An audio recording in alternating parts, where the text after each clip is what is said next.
2017년 6월 9일 한국 최초의 장편 애니메이션 홍길동의 감독이자 만화가셨던 신동헌 선생님께서 별세하셨습니다. 사실 86년생인 저는 그분의 가장 찬란했던 시절의 작품들을 온전히 보고 자라온 세대는 아닙니다. 제가 알고 있는 것은 1995년 개봉했던 한일 합작 애니메이션 돌아온 홍길동의 한국 측 감독으로 참여하셨다는 것과 어릴 적 이 작품을 참 많이도 즐겨봤다는 기억 정도입니다.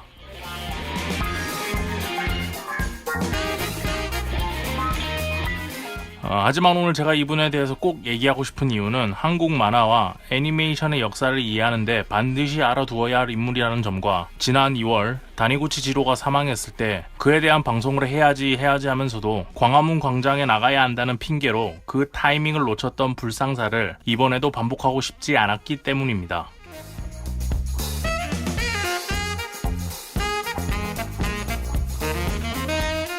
(2017년 6월 23일) 녹음되고 있는 성인수의 만화 클래식, 오늘은 애니메이션 홍길동을 통해서 애니메이션 감독이자 만화가셨던 신동헌 감독님에 대해서 얘기해 보도록 하겠습니다.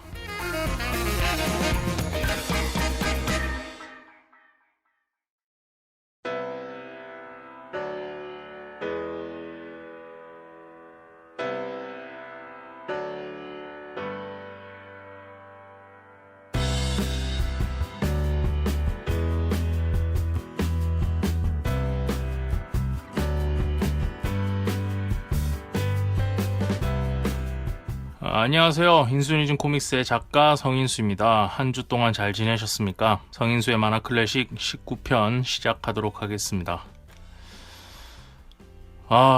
날씨가 정말 더워요. 일단 밤에 잠을 제대로 못 잡니다. 저는 잠이 되게 중요해서 자는 시간이 되게 중요한데 밤에 제대로 잠을 못 자니까 사람이 하루 종일 맹하게 있게 돼요. 정신이 좀 빠져나간 것처럼. 그리고 이게 계속 에어컨을 껐다 켰다 하면서 자니까 아침에 일어나면 배가 아프고요. 또 그러다 보니까 컨디션이 난조를 부리고 그러다 보니 원고도 늦어지고 30일까지 지금 바로크 7편을 제대로 만들어야 되는데 저만 그런 게 아니고 다른 작가님들도 지금 다 비슷한 고통을 겪고 계시더라고요. 이상하게 날씨가 너무 더우니까 사람이 기진맥진해지는 부분이 분명 있는 것 같아요. 이런 날에는 너무 에어컨을 많이 틀다 보면 감기에 걸릴 수도 있고, 또 에어컨을 너무 안 틀다 보면 몸에 땀띠라든지 이런 것 때문에 힘들어지는 경우도 많이 있죠. 부디 여러분께서는 몸 관리 잘 하시길 바랍니다. 자, 오늘은 길게 얘기할 근황 얘기는 없고요.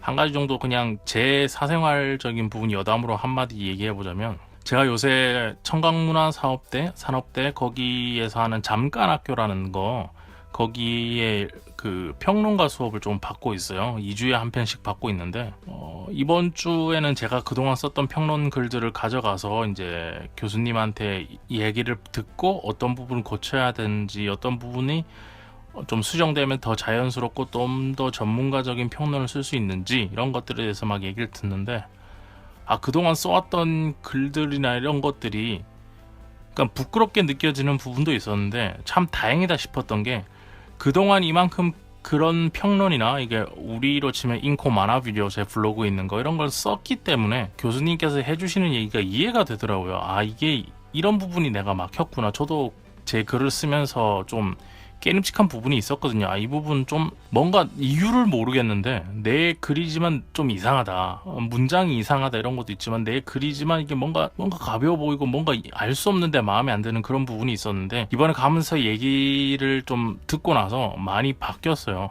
이런 부분 때문에 내가 힘들어 했었구나, 이런 부분이 마음에 안 들었는데 그게 마음에 안 드는 건 내용이 뭔지도 내가 모르고 있었구나, 이런 것들도 좀 알 수 있었고, 거기서 그런 것들 좀 배우고 나서 이제 제가 다음 주까지 또 이제 만화 리뷰를 하나 써가야 됩니다. 만화 평론을. 이번엔 좀 많이 바뀔 수 있을지 제 개인적으로 기대를 하고 있고, 또 하나 단점이 있다면 이 평론 수업을 듣다 보니까 이제 아무래도 기라성 같은 작품들 많이 보게 되잖아요. 많이 듣게 되고, 그리고 그런 작품들이 왜 이렇게 연출을 했고 이런 연출은 본 적 없는 연출이라서 만화 학계, 만화를 공부하는 이런 학자들 사이에서는 의견이 분분한 부분이다, 이런 것까지 얘기가 나오고 있는 그런 것들을 많이 듣고 와서 제 바로크 작품을 보니까 한 하루 이틀 정도 멘붕이 왔어요. 막 내 작품은 작품이 아닌 것 같고 막 너무 못 만든 것 같고, 그 전까지는 뭐 봐줄만 하네 이랬는데 그 하루 이틀 동안은 정말 못 봐주겠더라고요.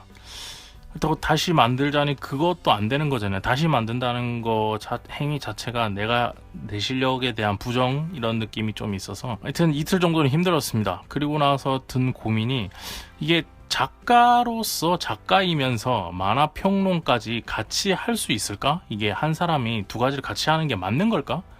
이런 생각도 좀 많이 들었어요. 그 갭에서 오는 괴리감이랄까요? 그런 타인의 작품을 평론하고 있으면서도 내 작품을 창작하는 거에 있어서의 그 괴리감, 나는 뭐 잘났나, 내 작품은 얼마나 잘났길래 남을 평가질 하나, 이런 생각도 좀 들고, 아예 평론만 한다면 그거에 대한 전문성을 가지고 자신감 있게 얘기할 수 있겠고, 아예 만화만 그려도 뭐 평론가들이 해주는 얘기에 대해서 귀담아 들으면서 이렇게 좀 고민해 볼 수 있겠는데, 양 두 개를 다 하니까는 거기서 오는 좀 아이러니컬한 감정들이 있더라고요.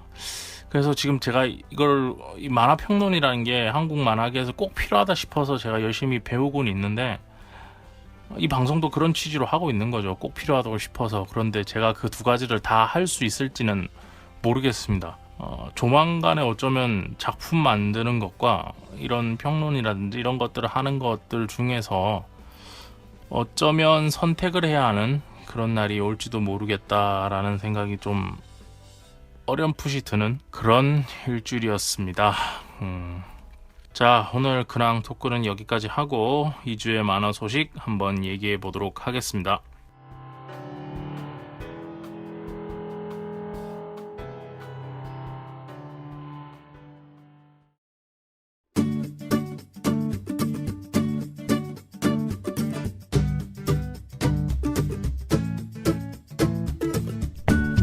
여러분께서는 지금 진지한 만화 이야기 성인수의 만화 클래식을 듣고 계십니다. 저는 진행자 성인수입니다.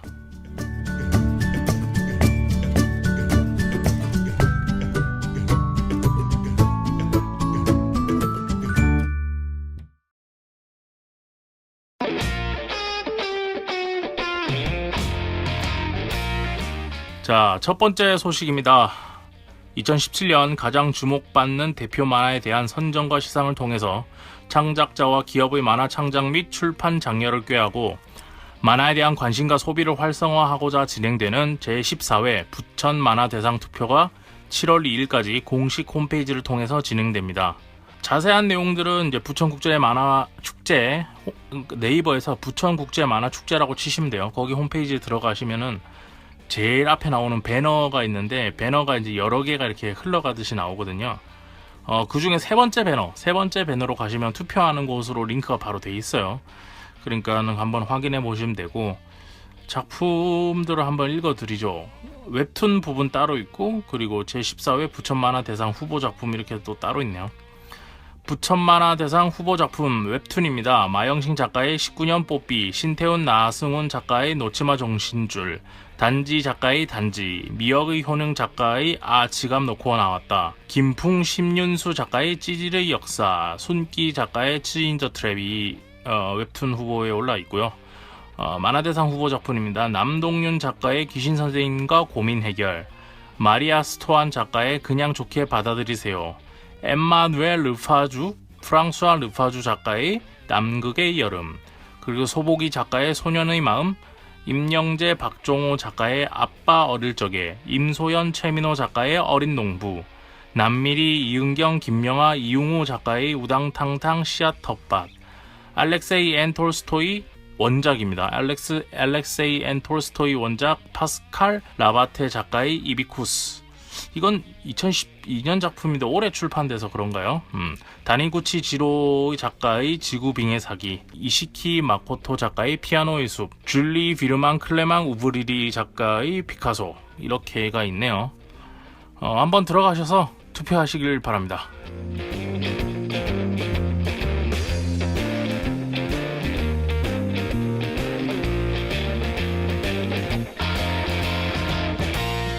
두 번째 소식입니다. 부산정보산업진흥원에서는 부산교통공사와 함께 지난 20일 젊음, 관광, 테마형 프로젝트를 추진하는 MOU를 체결하고 올 10월 센텀시티역엔 지스타 상설 게임 체험관을 9월 미남역엔 웹툰 거리를 각각 조성한다고 밝혔습니다.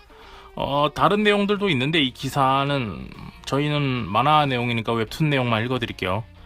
9월 미남역에 조성되는 웹툰 거리는 부산 지역 유명 웹툰 작가의 웹툰을 전시하여 부산 웹툰을 시민과 관광객에게 효과적으로 홍보할 수 있을 것으로 기대하고 있으며, 양 기관은 개장 전까지 부산 지역 웹툰 작가 20여 명과 함께 콘텐츠 선정과 운영 계획 등의 세부 내용을 논의할 예정이라고 합니다.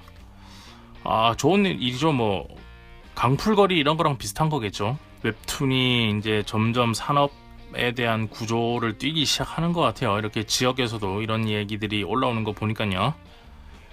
자, 세 번째 소식입니다. 종합 동인 행사 퀘이크 스퀘어에서는 공식 SNS를 통해서 성인들만을 위한 동인 행사인 퀘이크 스퀘어 레드를 7호선 학동역 인근에 있는 현대미술 갤러리에서 9월 23일 진행한다고 공지하였습니다. 퀘이크 스퀘어 레드는 9월 23일 1부, 2부 행사로 구성되어 있고, 1부 데이 코너에서는 11시부터 15시까지 진행하는 낮 행사가 있고, 2부 나이트에서는 18시부터 22시까지 진행하는 밤 행사로 구성되어 있다고 합니다. 낮과 밤 행사에는 뭔가 내용이 다르겠죠, 당연히. 주요 구성으로는 동인 부스, POK, 기업 부스, 아트 갤러리, 이벤트 등을 포함하여 성인 행사에 맞추어 와인과 맥주가 함께하는 카페테리아를 운영한다고 합니다. 이거를 전 한 번도 가본 적 없는데 이번에 한번 가볼까 해요. 혼자 가긴 좀 그렇고, 별로 제가 즐기는 취향의 내용은 아니지만 궁금하긴 합니다. 어떤 내용이 있을지. 자, 그리고 2주에 출판된 만화책, 오늘 말씀드릴 책은 제가 이미 샀습니다. 6월 19일 월요일날 나온 책인데 제가 월요일날 바로 샀네요. 생각해보니까. 미메시스 출판사에서 나왔고, 스콧 맥클라우드, 정말 유명한 사람이죠. 스콧 맥클라우드의 조각가라는 작품이 출판되었습니다. 제가 이 책이랑 다른 만화책 한 권에서 2권 샀는데 이 책 되게 두꺼워요. 25,000원짜리고 굉장히 두껍고 양장본이고, 그리고 2도 인쇄입니다. 컬러 완전 4도 인쇄는 아니고 그렇다고 흑백도 아닌 2도 인쇄인 작품인데, 이거를 조만간에 한번 읽고 또 리뷰를 해드려야겠죠. 왜냐하면 스콧 맥클라우드는 정말 유명한 사람입니다. 혹시나 모르시는 분들 위해서 말씀드리면, 만화의 이해라든지 만화의 창작, 이런 작품, 그러니까 만화에 대한 해설에 대한 내용들을 책으로 써서 전 세계적으로 굉장히 만화 학자로서도 유명한 사람이죠. 얼마 전 작년인가요? 한국에 와서 유어 만화라는 곳에서 주최를 해서 박이나 교수님이랑 그리고 스콧 맥클라우드랑 대담을 했던, 짧지만 대담을 했던 그런 적도 있고요. 봤는데 그냥 아저씨더라고요. 토동토동한 아저씨, 안경 끼시고 이렇게. 근데 말도 되게 유쾌하게 하고, 번역하시는 분 얘기랑 이렇게 유머러스하게 얘기도 잘 하시고 이러던데, 하여튼 그분의 새로운 작품인 것 같습니다. 제가 아직 이게 새로운 작품인지 예전에 있었던 작품인데 이제 나온 건지는 솔직히 잘 모르겠어요. 아직 제가 읽어보진 않았으니까요. 한번 다음에 읽어보고 말씀드릴 텐데, 이 사람 보면서도 그런 생각을 해요. 이 사람이 학자이기도 하잖아요. 만화 연출, 만화학 이런 거의 학자이기도 한데, 학자가 직접 이렇게 작품을 만들었을 때 얼마나 많은 사람들이 트집을 잡을까, 이런 생각도 있고, 본인도 스스로도 만들 때 얼마나 힘들었을까. 뭐 연출에서 이렇게 연출 언어라고 하죠. 일반적으로 연출 언어 이런 거 틀린 거라도 몇 장면 나오고 이렇게 하면 골치 아프죠. 뭐 어쨌든 그래서 기대가 되기도 하고, 참 본인은 부담스러웠을 것 같다, 이런 생각도 드는데, 뭐 다음에 한번 읽고 나서 리뷰를 하도록 하겠습니다. 자, 2주의 만화 소식 그리고 2주의 출판 소식은 여기까지 하도록 하겠습니다. 이 모든 소식들은 국내 최대의 만화 미디어인 웹툰 인사이트에서 도와주고 계시고, 이 모든 출판 소식들은 국내 최대의 만화책 전문 서점인 북새통에서 도와주고 계십니다.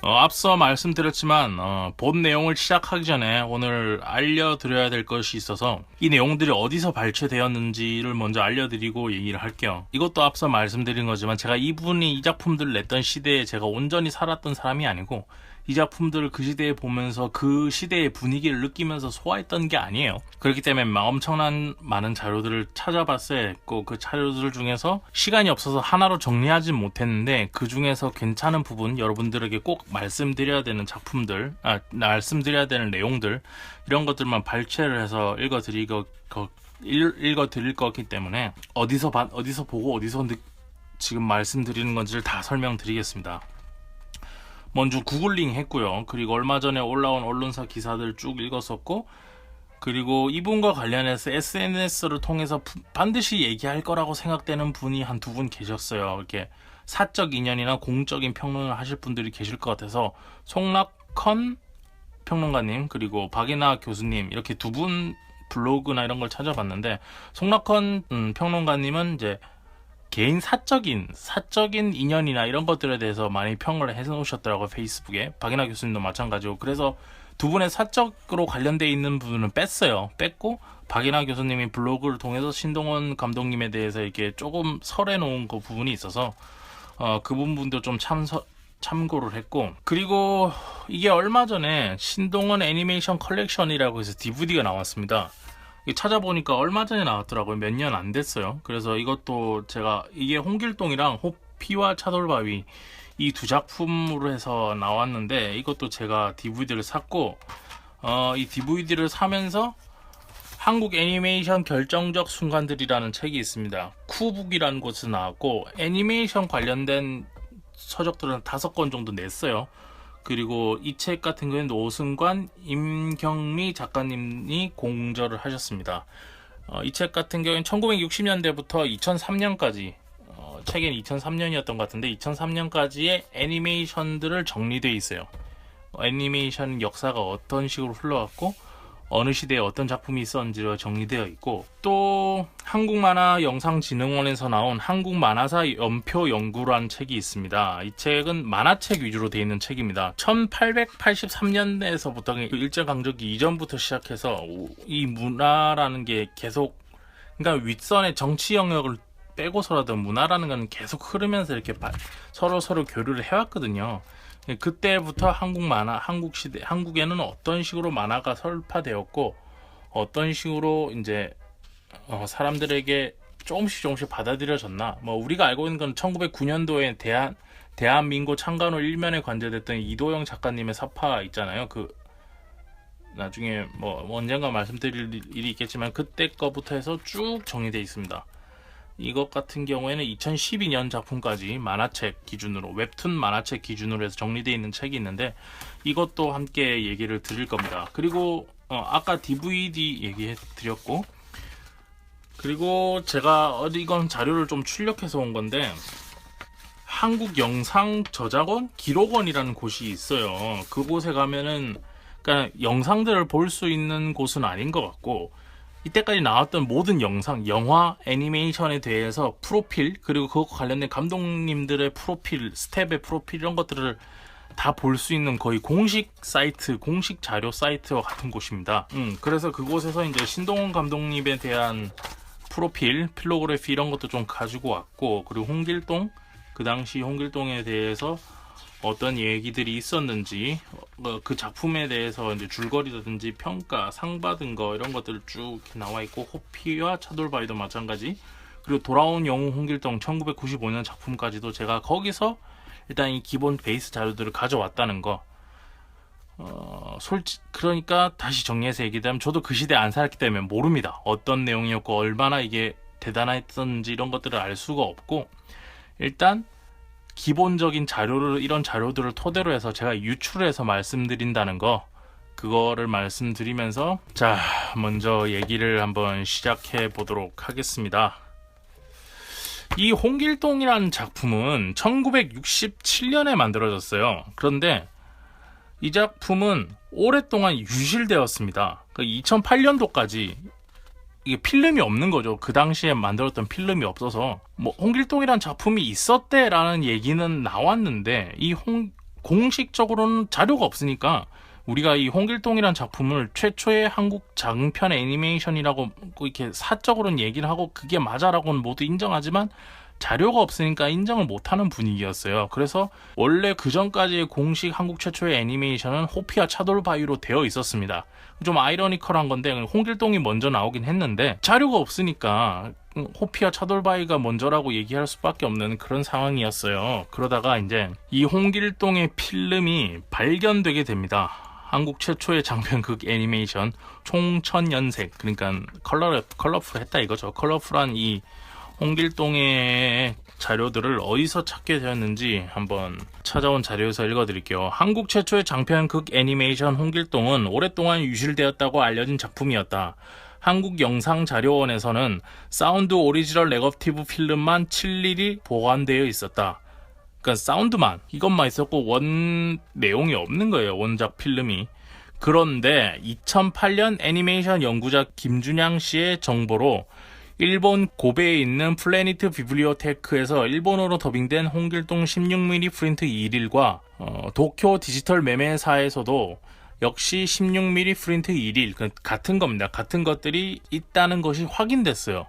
그러니까 한국에 있는 게 아니고 일본에 있는 거죠.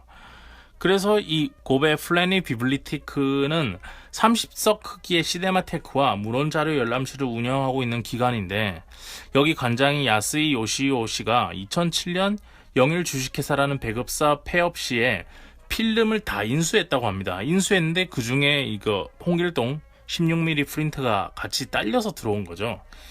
그래서 이 홍길동이라는 작품은 일본에서 70년대 초 일본 내 초등학교 교육용 영화로 상영하고자 수입되었고 당시 상당수의 16mm 프린트로 제작되었다고 합니다. 그러니까 지금 남아있는 건 이 두 개밖에 없는데 그 당시에는 16mm 프린트 이렇게 커다란 거 있어요, 필름. 그걸로 이제 여러 개 많이 제작돼서 이제 교육용으로 나갔다 이거죠. 그래서 이 두 군데에서 찾은 매매사와 플래닛 비블리오테크 이 두 군데서 찾게 된 이 필름을 이제 한국에서 사람들이 봅니다. 어떤 게 더 화질이 좋은가 이렇게 화질을 막 이렇게 비교해 봤는데 플래닛 비블리오테크의 필름이 더 화질이 좋았대요. 그래서 이 화질을 대여해 와서 이 필름을 대여해 와서 한국에서 이걸 확대 복원하는 작업을 하게 됩니다. 그러니까 이 작업을 걸쳐서 최초로 이제 우리가 이 신동원 감독의 홍길동을 이제 최초로 볼 수가 있게 된 거죠. 그래서 이 DVD 영상을 처음 보면은 일본어가 그렇게 나와요. 그러니까 당연히 일본에서도 한자를 쓰니까 그러니까 필름을 거기 있는 걸 그대로 이렇게 옮기다 보니까 뭐 일본에서 누가 배급을 했고 제작 처음에 신동원 감독이 만들었다 이런 내용들이 쭉쭉 나오고 이렇게 하는데 그런 것들이 이제 거기 앞에 좀 일본 사람들 이름이 좀 나옵니다. 왜냐하면 근데 그 필름을 고칠 수가 없어요. 그리고 거기서 발견해왔다는 것 자체도 하나의 역사적 기록이기 때문에 그걸 그대로 놔두고 그 위에다가 우리가 보관하고 있던 사운드 필름과 함께 35mm 프린트 작업을 복사해서 그냥 35mm 필름으로 해가지고 2008년 5월에 이제 완성을 하게 돼요. 그리고 이 완성한 걸 시네마테크 개간 영화제에서 폐막작으로 상영하였다고 합니다. 그리고 거기서 이제 영감을 얻어서 그거를 모아서 신동원 애니메이션 컬렉션이라고 이 DVD를 홍길동과 이 호피와 차돌바위 이 두 작품을 DVD 컬렉션으로 낼 수 있게 된 거예요. 그러니까 원래 한국에는 남아있지 않았는데 일본에 필름이 있어서 일본 필름을 가져와서 그걸 다시 확대 복사 재생산해서 지금 우리가 이 작품을 다시 볼 수 있게 되었다라는 점, 그거에 대해서 일단 말씀을 드리고, 굉장히 귀한 자료죠. 이게 신동원 감독님이 그러니까 최초의 한국 장편 극장 애니메이션이라는 의의도 있지만 이 작품이 굉장히 어렵게 다시 한국에 돌아왔고 그동안 소문만 무성했던 작품인데 다시 우리가 볼 수 있게 되었다라는 내용. 그런 데서도 이제 어떤 역사 스토리가 있잖아요. 스토리가 있는 거고 그런 스토리도 알아두시면 좋겠습니다. 그리고 이제 이 애니메이션이 만들어지던 시기가 있잖아요. 1960년대. 그러니까 이거를 알려면 1950년대부터 시작해서 우리 전쟁 끝나고 6.25 끝나고 나서부터 이 작품이 만들어진 1967년까지 거의 20년 가까이의 이 시기가 어떤 식으로 애니메이션 부분에 있어서는 돌아갔는지 이런 것들도 좀 알아야 되겠죠. 이 시대의 분위기가 어땠는지. 그래서 그거에 대해서 한번 읽어 드릴게요. 이 내용은 한국 애니메이션 결정적 순간들이란 책에서 발췌해서 읽어 드리겠습니다. 일제 식민시대 유입된 애니메이션으로 인해서 우리도 차츰차츰 애니메이션에 대한 이해가 싹트기 시작했고 미완성된 작품이지만 객꿈을 제작하기에 이른다. 그러나 우리나라에서 애니메이션이 본격적으로 제작되기 시작한 것은 1950년대 후반부터이다. 이 시기에는 외국의 애니메이션, 특히 디즈니 애니메이션이 극장에 상영되어 큰 인기를 끌며 이윤을 추구하자 국내에서도 애니메이션을 상품적 가치로 이용할 방도를 찾았고 1950년대 후반 상업용 광고 애니메이션의 전성기를 맞게 된다. 이때 제작된 상업용 광고 애니메이션 오비 시날코, 럭키 치약, 그리고 진로 소주 등과 같은 작품 제작을 통해서 국내 애니메이션 종사자들은 나름대로의 경험을 축적하기에 이른다. 그러니까 애니메이션이 처음 유입된 건 일제 식민지 시대인데 그때는 뭐 그냥 골골했다 이거죠. 제대로 이렇게 뭘 만들지도 못하고 이랬었는데 1950년대 후반 전쟁 끝나고 좀 숨 좀 돌리고 한 이 시기부터 이제 월트 디즈니의 작품들이 들어오면서 이게 돈이 되겠다라는 생각을 가지게 된 거죠. 한국에서도. 근데 제가 여기서 하나 꼽고 싶은 거는 이때나 지금이나 한국에서 애니메이션을 다루는 방식은 별 다르지 않아요. 애니메이션을 대하는 방식이나 애니메이션에 대한 이해도 이런 거는 그때나 지금이나 별 다를 게 없다. 이 책에서 나오겠지만 월트 디즈니의 작품들이 들어와서 인기를 끌고 이윤을 추구하자 국내에서도 한번 우리는 왜 못하냐. 우리 항상 하는 말 있잖아요. 우리는 왜 저런 거 못 만드냐. 우리도 저런 거 한번 해보자. 그러니까 기분 내려고 이렇게 만들어 보자, 으쌰으쌰 이런 느낌이라서 이런 분위기가 조성되면 가장 큰 문제가 뭐냐면 아까 말했지만 뭐 오비 시날코, 럭키 치약, 진로 소주 등 이런 것들을 특히 진로 소주 같은 경우는 신동원 감독님이 CF 애니메이션으로 이게 처음 만들기 시작하신 거거든요. 이런 사람들의 얘기가 줄어들어요.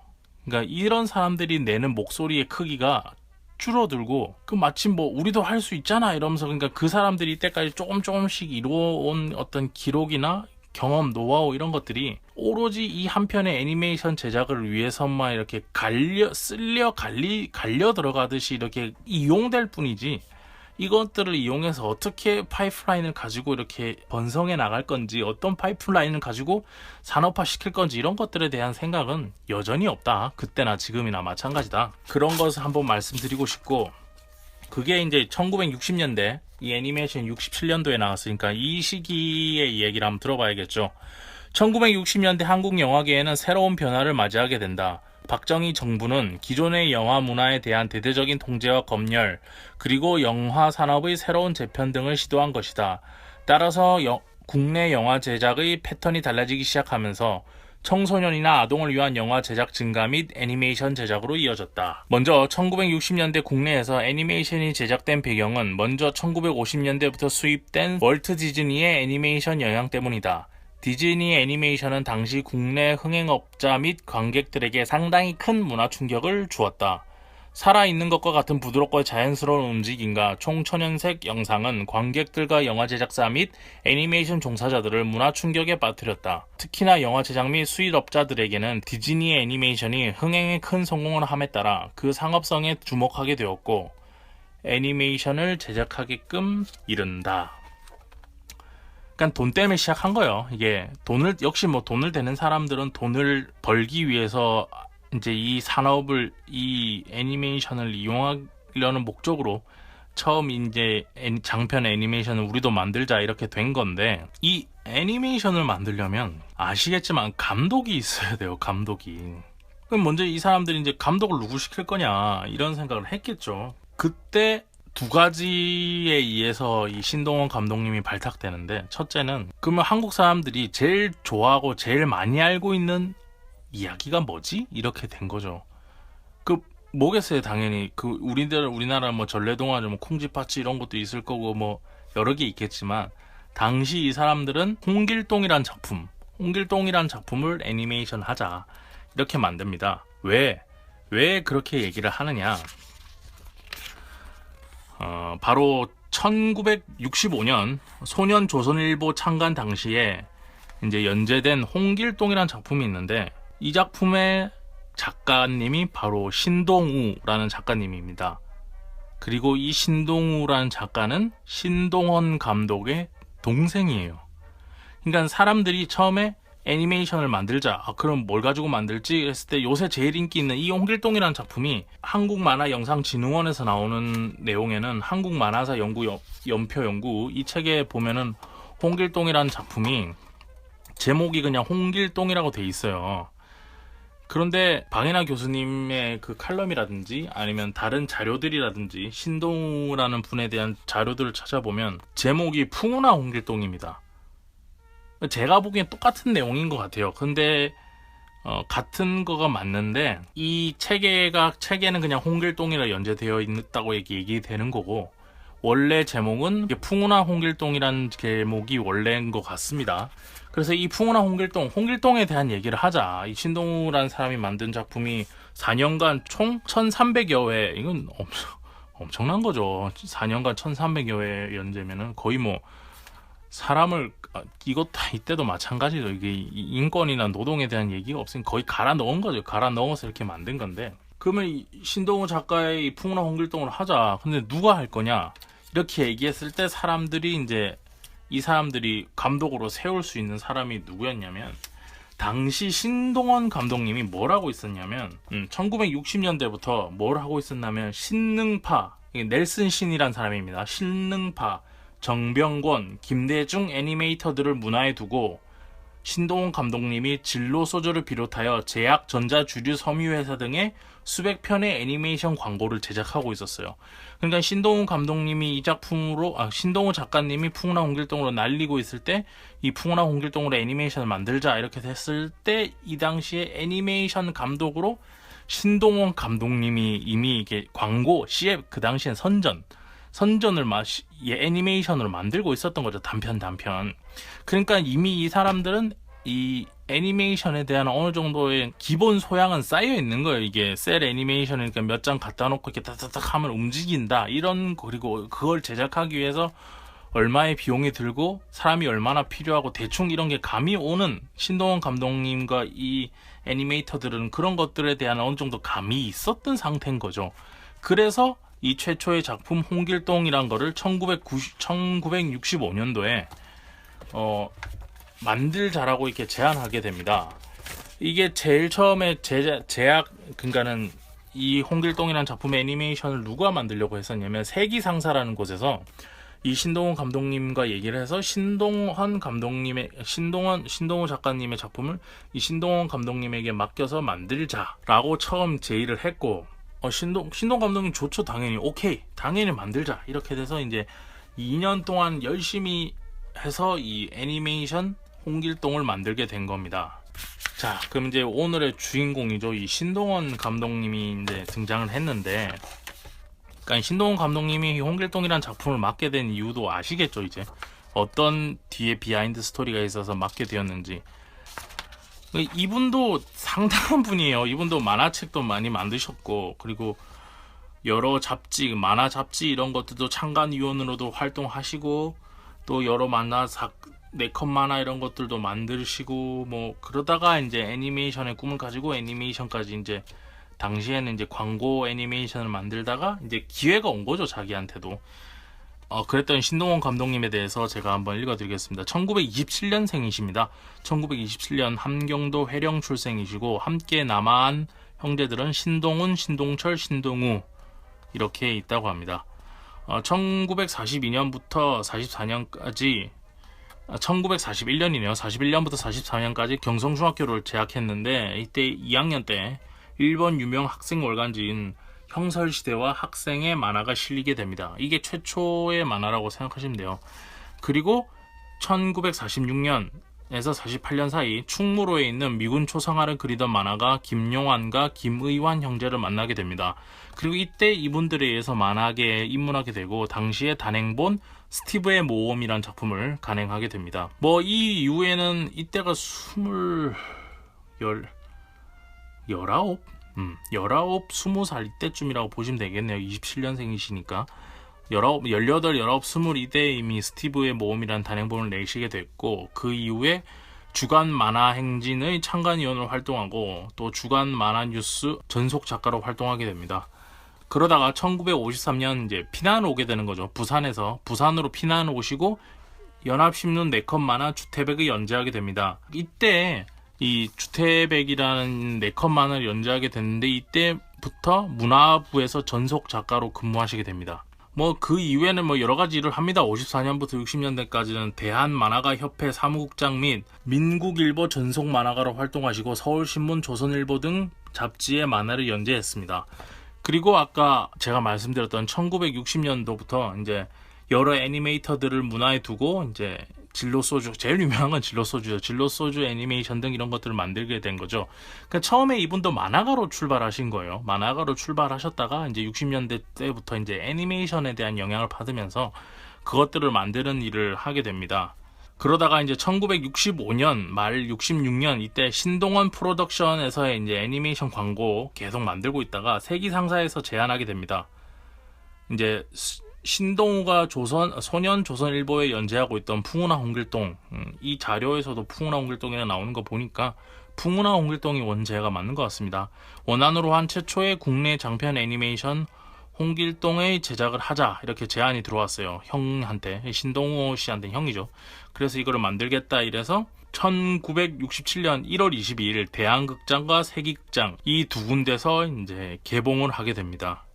이런 비하인드 스토리를 가지고 우리의 풍우나 홍길동이 다시 홍길동 애니메이션으로 탄생하게 되는데 이 작품 좀 특이한 게 뭐냐면 포스터가 2개 있어요. 영화 포스터가 2개가 있던데 이게 가로로 길쭉한 포스터가 하나 있고 우리가 지금 평소에 요새 많이 보고 있는 세로로 길쭉한 포스터가 있는데 특이한 게 뭐냐면 가로로 길쭉한 포스터 같은 경우에는 이 신동원 감독님의 애니메이션을 보고 제작한 포스터인 것 같아요. 그래서 애니메이션 홍길동 애니메이션에 나오는 홍길동 캐릭터랑 똑같이 생겼어요. 그런데 이게 세로로 길쭉한 포스터에 보면 이 홍길동이라는 애니메이션을 못 보고 만든 것 같아요. 왜냐면 그 길쭉한 포스터에 나오는 홍길동의 캐릭터 디자인은 신동우 작가의 이 풍우나 홍길동에 나오는 홍길동 캐릭터랑 똑같이 생겼습니다. 그러니까 풍우나 홍길동에 나오는 이거를 원작으로 하긴 했지만 이 원작에 나오는 캐릭터 디자인이랑 애니메이션에 나오는 캐릭터 디자인은 전혀 다르거든요. 제 생각인데 이 세로 포스터는 애니메이션 나오기 전에 또 기분 낸다고 먼저 만들지 않았을까 이런 생각도 좀 있는데 어쨌든 이렇게 2개 포스터 보면 캐릭터 디자인이 달라요. 홍길동 차돌바에도 옆에 있는데 그것도 캐릭터 디자인이 좀 다르고요.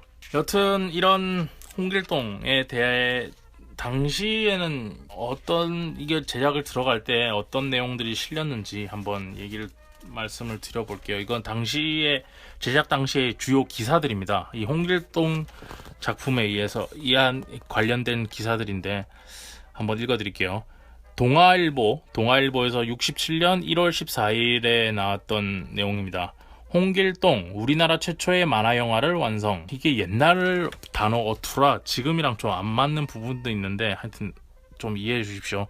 우리나라의 처음이 되는 장편극 만화 영화가 완성되었다. 작품은 홍길동. 만화가 신동원 씨가 감독, 세기 상사 제작으로 50여 명의 애니메이터와 130여 명의 채색원이 동원된 이 작품은 신동원 씨의 만화 6만 장으로 구성된 1시간 20분짜리로서 지난해 3월부터 시작해 이제 완성을 보게 된 것이다. 그런데 이 만화 영화는 제작비가 자그마치 2천만 원이나 소비되었다고 한다.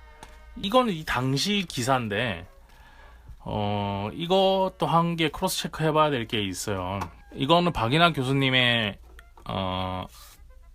칼럼, 박인하 교수님 블로그에 있는 칼럼, 신동원 감독님에 대해서 얘기를 하면서 쓴 부분인데 돈의 액수가 좀 다릅니다. 이거 한번 읽어드릴게요.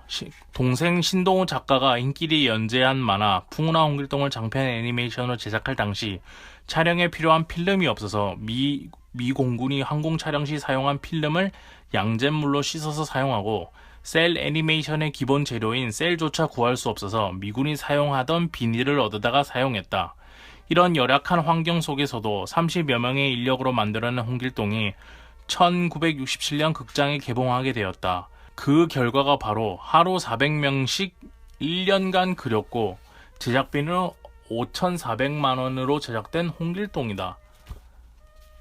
5,400만 원. 여기서는 2천만 원으로 돼 있는데 뭐 어쨌든 당시에 이게 박이나 교수님의 칼럼에 의하면 5,400만 원 들었고 국내 영화 10개 작품 제작비에 해당된다고 이렇게 써 있어요.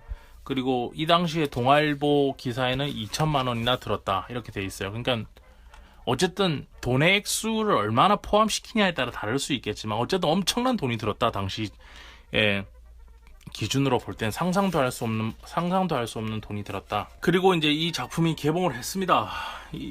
이런 기대와 제작 환경, 어려운 제작 환경 속에서 돈을 많이 쓸 수밖에 없었고 이렇게 하면서 67년 홍길동이 개봉하게 되고 그러고 나서 엄청난 공전의 히트를 쳐요. 이 당시에. 그 4일 만에 10만 그러니까 그 당시에 4일 서울에서 상映한 지 4일 만에 관객 수가 10만 명이 넘었고 흥행이 2위에 올랐으니까 그 당시에는 엄청난 인기인 거죠. 웬만한 영화보다 더 많은 그 흥행을 기록했으니까. 그리고 이것에 대해서 기사가 또 하나 있는데 이것도 읽어드릴게요. 동아일보에서 나왔던 이것도 67년 1월 28일 그러니까 개봉한 지 며칠 만에 하루 이틀 만에 나왔던 거죠. 이것도 한번 읽어드릴게요. 한국 최초의 장편 만화 영화 홍길동이 나옴으로써 우리나라에서도 만화 영화의 가능성이 얼만큼 제시되었다. 우선 흥행적으로 보아 다른 극영화에 비해 안타를 치고 있어 앞으로 만화 영화를 제작한다는 것은 안전하다는 현상을 보여주고 있다. 그러니까 이 당시는 이게 개봉된 지 이틀째 되는 날 쓴 기사니까 아침 기사니까 하루 만에 쓴 거라고 볼 수 있죠. 하루 만에 쓴 거니까 다른 극영화에 비해 안타를 치고 있다라고 표현돼 있어요. 그러나 만화 영화는 많은 난관이 있다. 그 첫째는 제작비가 다른 영화보다 더 많이 든다는 것으로 홍길동은 3,500만으로 보통 극영화의 5배나 들었다. 다 얘기가 틀려요. 제작비가 지금. 거기에 기술적인 난관도 많다. 아직은 우리나라 만화영화의 유일한 개척자인 만화가 신동원 씨는 첫째 칼라의 기술적인 채색 문제를 애로로 꼽는다. 방안의 온도나 습도에 따라 이상이 생기면 NG를 많이 내야 하는데 이번 홍길동의 경우 1만 장이나 손해를 보았다는 것이다. 둘째는 셀룰로이드 구입 문제로 이것은 일본 것에 의존하는 수밖에 없다고 한다. 셋째는 유능한 스태프가 있어야 한다는 것이다. 지금 신동원 씨에게는 애니메이션부, 그대로 읽어드리는 겁니다. 애니메이션부에 43명, 채색부에 60여 명, 촬영에 6명 등 모두 100여 명의 기술진이 도사리고 100여 명이 도사리고 있다. 100여 명의 기술진이 도사리고 있다. 그러나 이 기술진은 그림의 소질이 있어야 하며 과학적인 두뇌를 가져야 하기 때문에 여간 어려운 일이 아니라고 한다. 그러나 월트 디즈니 같이 만화왕국을 이루는 신동원 씨의 작품의 꿈은 대단하다. 그만큼 우리나라에서 만화영화의 가능성은 크다고 믿기 때문이다. 그는 처녀작 홍길동에 이어서 두 번째 작품 속 홍길동을 계획 중이다. 만화영화는 또한 제작 기일이 많이 걸린다는 애로에 놓여 있다. 홍길동은 지난 5월 5일부터 7개월간 강행군하며 그려냈고 촬영도 다른 영화에 비해 다른 과정을 겪고 있다. 12만 장을 그린 가로 열고 12만 장을 그린 뒤 7만 장을 썼다. 그러나 가장 중요한 것은 우리 만화의 한국적인 동작을 어떻게 창안하는가 하는 것이라고 한다. 외국의 것을 무턱대고 흉내낼 것이 아니라 우리대로 동작의 선을 확립해야 한다는 것이다. 우리가 지금 이렇게 해놓은 것은 월트 디즈니 것에 비하면 10년은 더 뒤져 있다. 그러나 이제 만화 영화가 가능하다고 하는 것과 앞으로의 전망이 낙관시 된다는 데에서 우리로서는 긍지를 가질 필요 있다. 이런 기대를 안고 앞서 기사에 나왔듯이 두 번째 작품 속 홍길동을 계획 중이라고 했는데 신동원 감독님이 이 속 홍길동을 내지 못하고 호피와 차돌바위라는 작품을 내게 됩니다. 근데 이 호피와 차돌바위는 세기상사에서 개봉한 게 아니에요. 대동 영화 제작소라는 곳에서 제작을 하게 되는데 이게 왜 그랬을까? 꼭 인기도 좋고 흥행도 좋은데 거기서 그대로 만들면 되지. 왜 나와서 또 딴 데 가서 만들어야 했을까? 이 이야기는 잠시 쉬어가고 다시 와서 말씀드리도록 하겠습니다.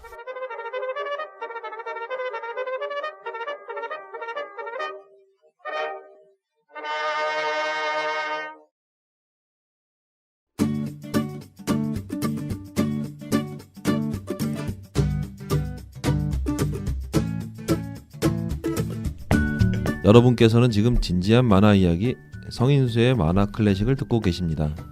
저는 우리 시대 웹툰 작가들의 생존기의 저자 박인찬입니다.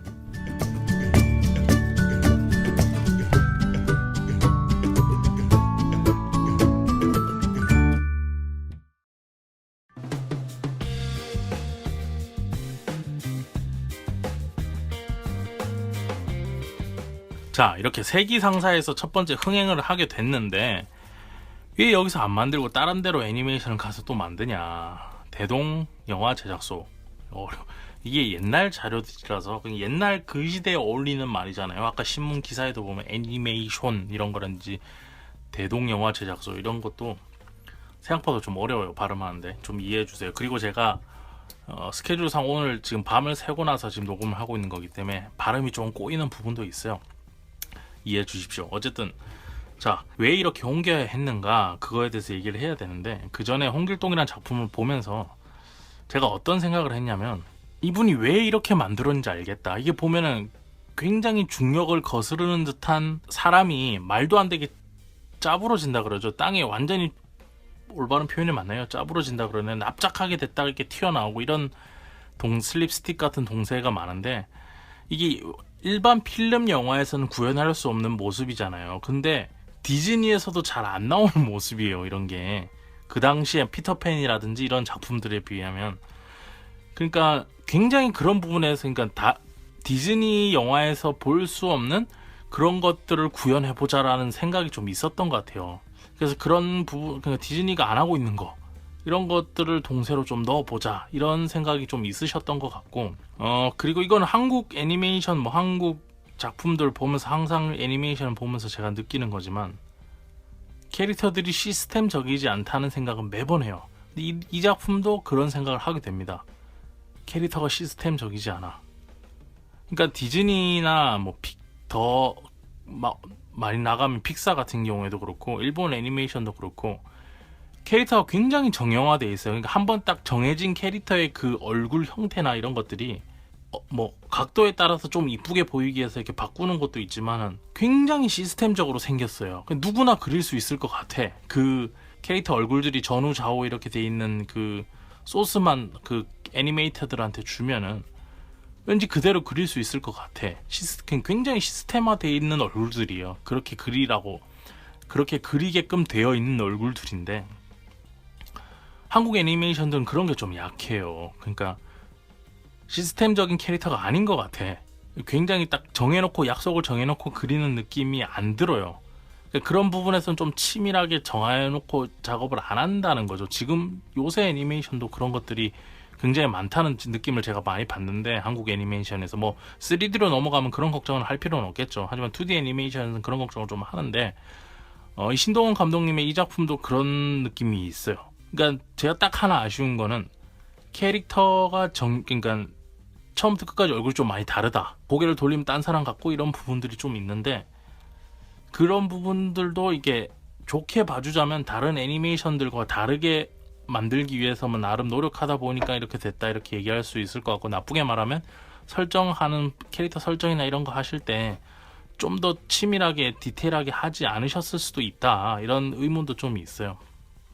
그냥 비빔밥 같아요. 비빔밥 레시피가 없는 손맛으로 만들어내는 요리 이런 느낌처럼 손맛으로 만드는 애니메이션 이런 느낌이 좀 있어요.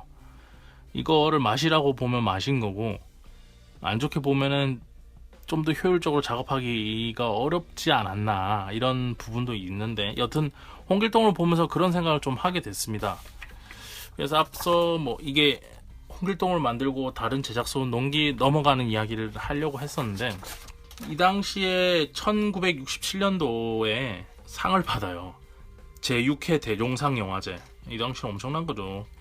제6회 대종상 영화제에서 문화영화 작품상을 세기상사가 받게 되고, 문화영화 작품상을 또 신동원 감독님이 받게 됩니다. 이 작품으로. 그리고 나서 이제 대형 동화 촬영소 이런 곳으로 옮겨서 합동영화 그리고 극동필름 이런 곳으로 배급을 통해서 이제 호피아 차돌바이라는 작품이 옮겨지게 되는데, 왜 그랬을까? 잘했는데 첫 작품 잘했고 거기서 그대로 하면 되지 왜 옮겼을까? 그것에 대해서 한마디로 요약하면 돈입니다. 제대로 된 대가를 지불하지 않았던 거예요. 그거에 대해서 이제 한번 읽어드릴게요. 첫 작품 홍길동의 성공에 대한 제작사인 세기상사와 신동원 감독의 입장은 매우 달랐다. 신동원 감독에게 홍길동은 자신의 애니메이션 세계를 본격적으로 선보인 분신과도 같았지만 세기상사의 입장에서 신동원 감독은 다른 극영화와 마찬가지로 제작사에서 기획한 작품에 의해 고용된 감독일 뿐이었다.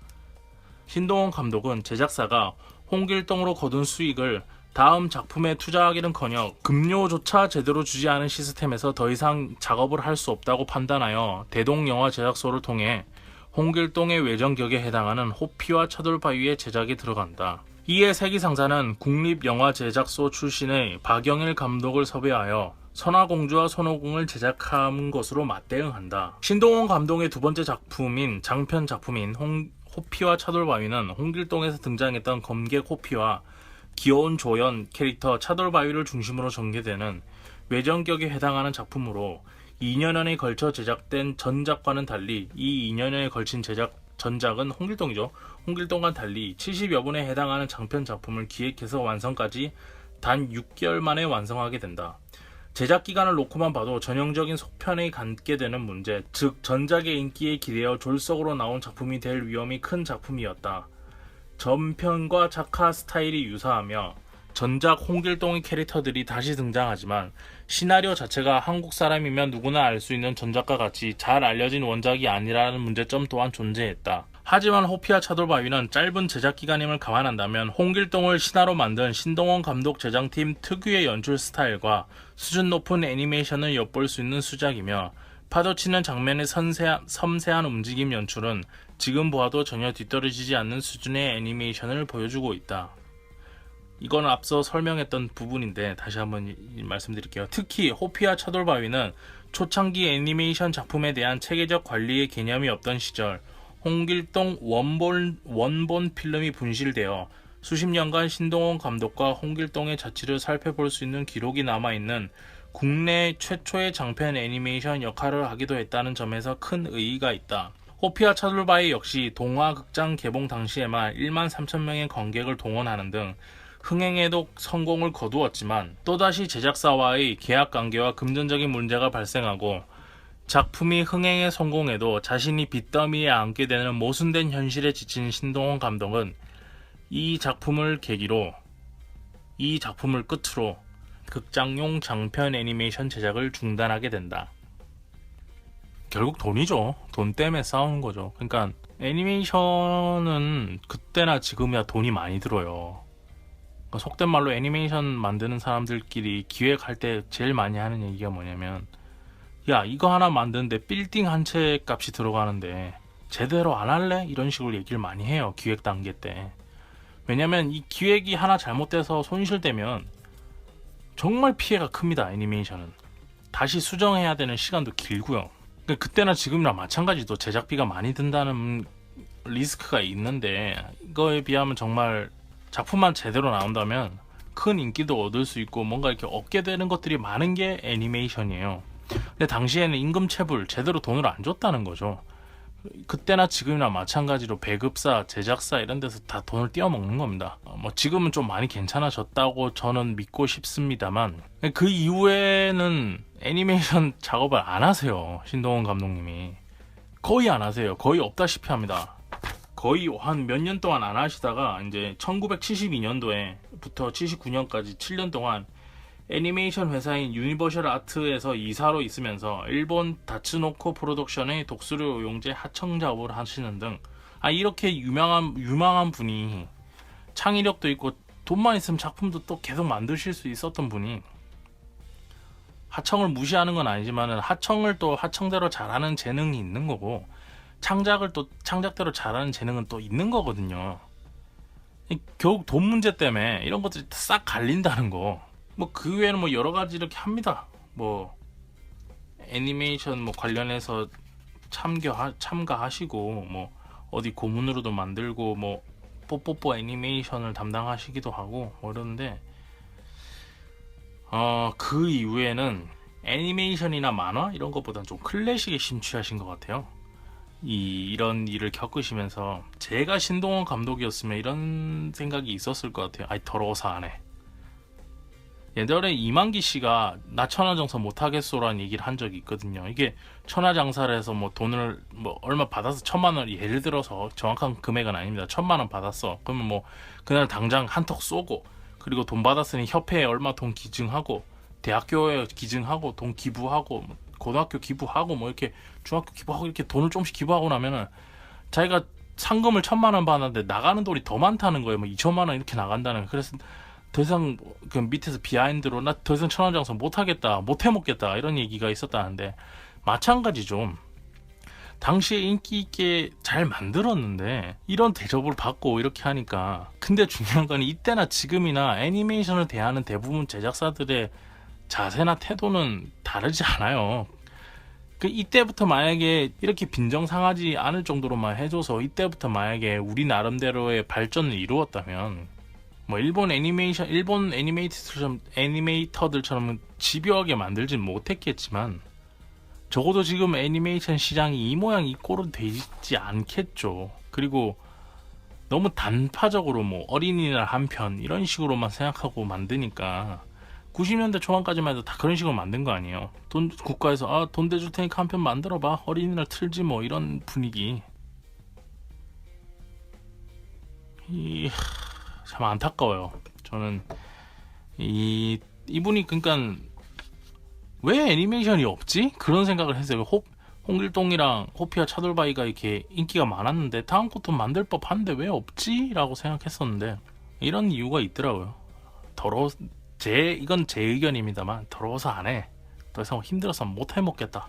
그렇게 해서 이분의 장편극 애니메이션은 더 이상 없습니다. 그러다가 이제 1995년도에 제가 드디어 봤다고 하는 돌아온 영웅 홍길동 1995년, 이 감독은 신동헌이라고 되어 있는데 한일 합작인데, 제가 이 작품을 쭉 보면서 느낀 거지만 거의 기획이 거의 일본 쪽에서 다 나온 것 같아요. 제가 보기에는 그 당시 일본 기술력이나 그런 거였던 것 같고, 한 가지 제가 이 홍길동이라는 작품을 보면서, 이 1995년도에 돌아온 홍길동이라는 작품 보면 차돌바위 목소리가 왜 그러냐 엄청 욕먹었었거든요. 근데 원작을 보니까 좀 알겠더라고요. 원작 때부터 차돌바위의 그 감수성이나 역할이나 이런 목소리나 이런 것들이 그런 식으로 숨 쉬는 걸 끊어서 이렇게 이렇게 끊어서 계속 이렇게 앞다퉈 얘기하듯이 얘기를 하면서 이렇게 걸걸한 느낌, 그런 느낌을 좀 많이 주고 싶어서 그때부터 그런 목소리로 많이 노력하신 것 같더라고요. 뭐 당연히 성우분 다르겠지만 그런 거 보면서 그래서 차돌바위 목소리를 이렇게 썼구나라는 거 정도가 이 돌아온 홍길동과 이 홍길동을 보면서 제가 연결할 수 있는 그런 거였고, 이 돌아온 홍길동은 굉장히 재밌었어요. 인기가 많았는데 이 당시에 이 작품이 성우 때문에 욕을 많이 먹었는데 얼마 전에도 지금 전문 성우 안 쓰고 배우들 인기 있는 배우들로 지금 성우를 하겠다고 해서 전문 성우분들께서 단체로 멘붕이 왔는데, 이때 똑같아요. 성우를 김민종, 최시라, 뭐 신현준, 노영심 이런 분들 썼는데 이분들이 목소리가 나쁘다는 게 아니고 안 어울려요. 그분들이 표정과 같이 연기하는 거랑 목소리로만 연기하는 건 또 완전히 다른 분야거든요. 어쨌든 그런 거가 좀 아까운 작품이었다, 돌아온 홍길동은. 전 그 당시 어려서 몰랐죠. 재밌게 봤는데 커서 보니까 좀 많이 이상하더라고요. 어쨌든 제가 오늘 하고 싶었던 말은, 한국 최초의 애니메이션 돌아온 홍길동 이란 작품이 있었고 이걸 만드신 분이 신동원 감독님이셨다. 그리고 그분께서 얼마 전에 별세를 하셨다. 그리고 제가 이 필로그래피랑 이분이 겪었을 이 이야기들을 쭉 보면서 이게 정말 아무것도 없는 시대에, 정말 아무런 기술력도 없고 아무것도 없는 시대에 맨 땅에 헤딩하면서 애니메이션을 만드신 건데, 그런 분이 두 작품하고 나 안 해라고 했을 정도면 그 당시에 박탈감이 얼마나 컸을까. 그리고 그때나 지금이나 한국 애니메이션계는 변한 게 없다. 여전히 정부 지원, 여전히 지원 없이는 못 만드는 그런 상황이고, 여전히 대부분의 애니메이터들은 자신의 창작력이 샘솟는 나이에도 하청하는 쪽으로 끌려가야 되고, 그래서 가장 창작력이 풍부할 시기를 다 거기서 보내고 기운 빠져서 뭐 하청을 나쁘다라거나 하청을 뭐 그렇게 욕되게 얘기할 게 아니고 하청도 하청 나름대로의 그 기둥으로서의 자리를 잡아야 되지만 제일 처음 애니메이션을 배우고 나와서 정말 창작을 하고 싶어서 20대 중반, 30대 초반 이때 갈 자리가 없어요. 애니메이션은 지금 다 이제 3D를 하잖아. 2D 애니메이션 때도 없어요. 그런 자리가 뭐 찾아보면 있겠지만 가보면 다 힘들어. 이때나 지금이나 변한 게 없다. 애니메이션계는. 첫 극장 애니메이션을 만드셨던 감독님이 얼마 전에 돌아가셨는데 그 유구한 세월이 지나도록 한국 애니메이션계는 변한 게 없다. 그 얘기를 좀 꼭 하고 싶었어요. 자, 오늘은 1967년도에 개봉되었던 신동원 감독님의 홍길동에 대해서 얘기를 하면서 좀 답답함을 토로해 봤습니다. 좋은 작품 남겨주고 가셔서 감사하고요. 이 DVD 두 편은 제가 소장하고 오늘 제가 공부하고 익혔던 내용들을 잘 소화해서 제가 기억에 간직하고 있고 기회가 될 때마다 제 후배들에게 기회가 될 때마다 여러 사람들에게 애니메이션, 한국 애니메이션에 대해서 물어오는 여러 사람들에게 감독님의 얘기를 꼭 하도록 하겠습니다. 오늘 여기까지 하겠습니다.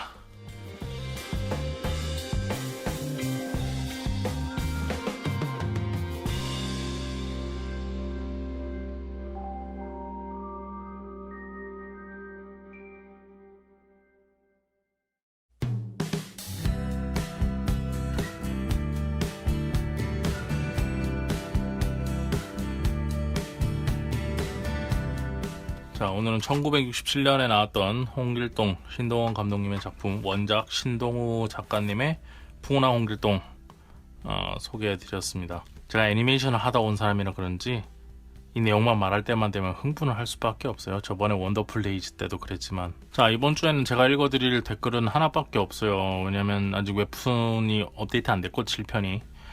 그리고 제가 만화뷰 한 편 올렸었는데 아마 다음 시간에 하게 될지도 모를, 저번에 한번 출간됐다고 말씀드렸죠. 제가 꼭 사고 싶다고 말했던 굴뚝마을의 푸펠이라는 동화책인데 그 동화책을 아까 처음에 소개드렸던 스콧 맥클라우드의 조각가라는 작품 사면서 같이 샀어요. 그래서 그거 관련해서 만화뷰 글을 썼는데 그것에 이제 후더닛 작가님께서 댓글을 써주셨습니다. 그림 동화책은 여러가지로 만화와 비슷한 면이 많죠. 책 속에 감사합니다. 굉장히 독특한 소재네요. 플롯은 글이 흘러가야 동화책인 듯.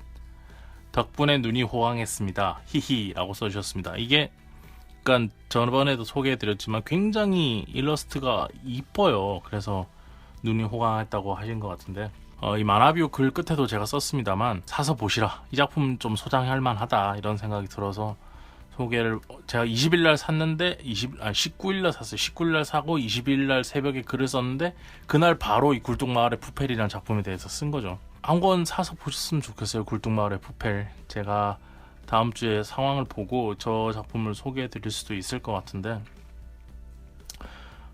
이번 주는 이것과 함께 이걸 앞에 근황 소개에 대해서 얘기를 할까 했었는데 제가 사이트를 다시 열었습니다. 얼마 전까지 사이트를 닫았었죠. 제가 여러 가지 문제로 있어서 이제 사이트를 닫았었는데 여러 작가님들의 말씀에 다시 용기를 얻고 제가 인순이진 코믹스 사이트를 다시 열었어요. 근데 이전이랑 다른 건 예전에는 뭐 만화 리뷰라든지 칼럼 이런 것까지 다 포함해서 그 사이트에 다 우겨 넣었었거든요. 인순이진 코믹스라는 거에. 그런데 이번엔 좀 생각이 바뀌었습니다. 만화 리뷰라든지 뭐 칼럼이라든지 평론 이런 것들은 그냥 제 블로그에 쓰기로 했고요. 거기는 온전히 순전히 제 작품만, 그리고 제 작품 구매하실 수 있도록만, 아직 구매 내용은 제대로 아직 없지만 지금은 작품 보실 수 있게만 돼 있고요. 그러면 이게 네이버 베스트 도전에는 어떤 차별화를 두느냐. 네이버 베스트 도전에서는 먼저 완결작이죠. 다 앞으로도 계속 그렇게 할 건데 바로크도 완결되면 이런 식으로 할 텐데 세 번째 삶이 완결됐잖아요. 세 번째 삶은 이제 베스트 도전에서 보실 수 없습니다. 거기서는 닫혀 있어요. 1화부터 3화까지만 열려 있고 4화부터 19화까지는 닫혀 있고 오로지 저희 인순이진 코믹스 사이트에서만 보실 수 있습니다. 그리고 지금 연재 중인 바로크 같은 경우에는 연재 주기가 한 15일 간격으로 한 편씩 차이가 날 거예요. 그러니까 요번에 만드는 7편이 먼저 인수니즘 코믹스 사이트에 올라가고 15일 뒤에 인수니즘 코믹스 사이트에 8편이 올라갈 때 네이버 베스트 도전에는 7편이 올라갑니다. 그런 식으로 해서 사이트 홍보를 좀 다시 해나가려고 그래요. 라는 거 미리 말씀드리죠. 그리고 인수니즘 코믹스가 사이트 주소가 좀 어려워요. 정말 제가 아무것도 모를 때 만들어서 인수니즘 코믹스.com 이렇게 다 돼 있는데 그 다 치시기 어렵잖아요. 그래서 네이버에서 인수니즘 코믹스라고 치면은 네이버 베스트 도전에서 연재한 거 하나 뜨고 그리고 그 제일 위에 인수니즘 코믹스 저희 사이트가 주소가 뜹니다. 검색이 가능해요. 네이버에서 인수니즘 코믹스 검색하셔서 바로 사이트 들어오시면 되니까 그쪽으로 들어오셔서 앞으로 작품 감상해 주시면 감사하겠습니다.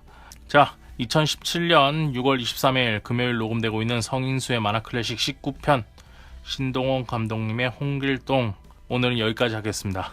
이분 꼭 기억해 주세요. 한국 최초의 극장용 애니메이션 만드셨던 신동원 감독님이셨습니다. 감사합니다.